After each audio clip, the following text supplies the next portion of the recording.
कोई महाराष्ट्र में चुनाव हो और एक दूसरे के घोटाले ना खुलें, ईडी की एंट्री ना हो, ऐसा हो ही नहीं सकता है। एक बार फिर से भाई ईडी का राग अलापा गया है महाराष्ट्र के इन चुनावों में।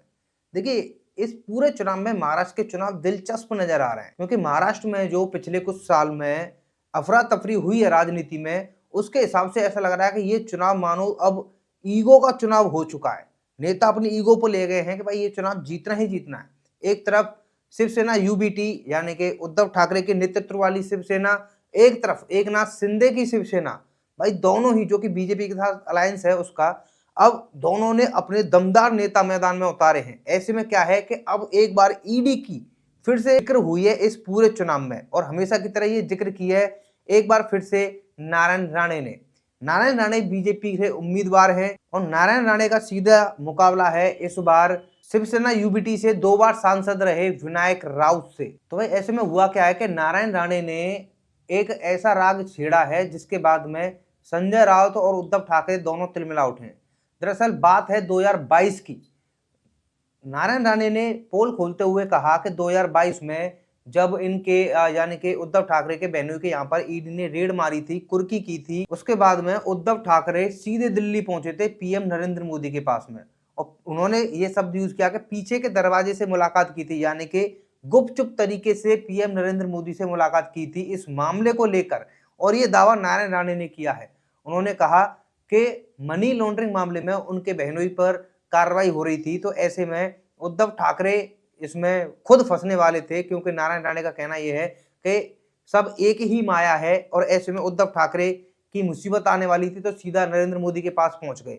अब नारायण राणे का कहना यह है कि अगर तुम यही काम कर रहे हो कि भाई पीछे से जा रहे हो, चुपचाप मुलाकात कर रहे हो, और एक तरफ तुम जनता में इतनी कड़ी आलोचना कर रहे हो कि उन्हें वोट ना दिया जाए, तो ऐसे में जब मुसीबत पड़ती है तुम्हारे ऊपर तो क्यों जाते हो फिर नरेंद्र मोदी के पास में।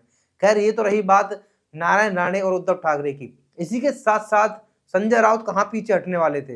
अब हुआ क्या है कि एक खबर सामने आ रही है जिसमें कि एकनाथ शिंदे ने कहा कि देवेंद्र फडणवीस को महाविकास आघाड़ी सरकार पिछले साल गिरफ्तार करने वाली थी, और ये मामला था फोन टैपिंग का। एकनाथ शिंदे ने कहा कि महाविकास आघाड़ी सरकार जब सत्ता में थी तो इन्होंने पूरा प्लान तैयार कर रखा था, क्योंकि उस टाइम एकनाथ शिंदे भी उसी सरकार में थे, तो उन्हें ज्यादा पता है कि देवेंद्र फडणवीस को गिरफ्तार किया जाए। अब ये संजय राउत तक ये बात पहुंची तो संजय राउत का कहना यह है कि हाँ, गिरफ्तारी हो सकती थी, क्योंकि उन्होंने जब देवेंद्र फडणवीस मुख्यमंत्री थे तो फोन टैपिंग करवाई थी कुछ नेताओं की, जिसमें कि रश्मि शुक्ला वगैरह भी शामिल थी। ये मामला सामने आया था। उसके बाद में संजय राउत का कहना यह है कि बेवजह किसी की गिरफ्तारी नहीं होती है, ऐसा प्रधानमंत्री नरेंद्र मोदी खुद कहते हैं। तो बेवजह गिरफ्तार हम नहीं करने वाले थे, उसकी एक बड़ी वजह थी, वो थी फोन टैपिंग। उसके बाद में उन्होंने कहा कि इस मामले में रश्मि शुक्ला को दोबारा से इतना अच्छा प्रमोशन दे दिया गया है, तो कहीं ना कहीं इन दोनों के बीच में अच्छे संबंध तो हैं, ये साफ साफ नजर आ रहा है। इस साथ साथ आपको बताता चलूं कि संजय राउत ने इसी के साथ साथ ये भी कहा है कि एकनाथ शिंदे ने इतना बता ही दिया है, तो एकनाथ शिंदे ये भी बताएं कि भाजपा पार्टी उन्हें किस मामले में गिरफ्तार करने वाली थी। जी हाँ, और ये सब हो रहा है ऐसे टाइम पर जब महाराष्ट्र में चुनाव चल रहे हैं।